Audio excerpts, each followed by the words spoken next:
হাইলাকান্দিতে online প্রতারণা চক্রের বিরুদ্ধে বড়সড় সাফল্য পেল পুলিশ।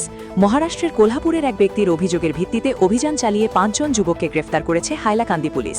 ধৃতদের কাছ থেকে ব্যাংক অফ ইন্ডিয়ার পাসবুক সহ প্রায় ৩.৫ লক্ষ টাকা উদ্ধার করা হয়েছে। প্রাথমিক তদন্তে জানা গেছে, ক্রিপ্টোকারেন্সির মাধ্যমে এই প্রতারণার জাল বিস্তার করা হয়েছিল। গ্রেফতার হওয়া ৫ যুবক হলেন বাপন উদ্দিন মজুমদার, শাহিদ আক্তার বড় ভূঁইয়া, মাসুজ্জামান বড় ভূঁইয়া, মোজাক্কির হাসান এবং আসাদ হোসেন। ধৃতদের বয়স ২৩ থেকে ২৬ বছরের মধ্যে বলে পুলিশ সূত্রে জানা গেছে। পুলিশ জানিয়েছে, মহারাষ্ট্রের কোলহাপুরের এক ব্যক্তি তার ব্যাংক অ্যাকাউন্ট থেকে রহস্যজনকভাবে টাকা উধাও হয়ে যাওয়ার অভিযোগ দায়ের করেন।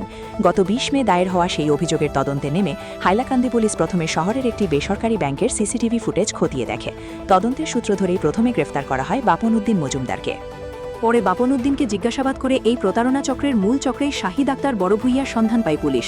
তদন্তকারীদের দাবি, পুরো চক্রটি শাহিদের নেতৃত্বেই পরিচালিত হচ্ছিল। যদিও বাপন উদ্দিনের ব্যাংক অ্যাকাউন্টে প্রতারণার টাকা জমা পড়েছিল, তবে সে পুরো বিষয়টি সম্পর্কে অবগত ছিল না বলেই প্রাথমিকভাবে মনে করছে পুলিশ। নিজের অ্যাকাউন্ট ব্যবহারের অনুমতি দেওয়ার বিনিময়ে শাহিদের কাছ থেকে ২০,০০০ টাকা পেয়েছিল বাপন। পুলিশ শাহিদের বাড়িতে অভিযান চালিয়ে প্রায় ৩.৫ লক্ষ টাকা উদ্ধার করে। এছাড়াও অন্যান্য ধৃতরাও শাহিদের ঘনিষ্ঠ সহযোগী বলে জানা গেছে। এই ঘটনাকে কেন্দ্র করে হাইলাকান্দিতে অনলাইন প্রতারণা ও ক্রিপ্টোকারেন্সির অপব্যবহার নিয়ে নতুন করে উদ্বেগ তৈরি হয়েছে। পুরো ঘটনার তদন্ত অব্যাহত রেখেছে পুলিশ। হাইলাকান্দি থেকে সৌরজিৎ ধরের প্রতিবেদন, ঈশান বাংলা নিউজ, শিলচর।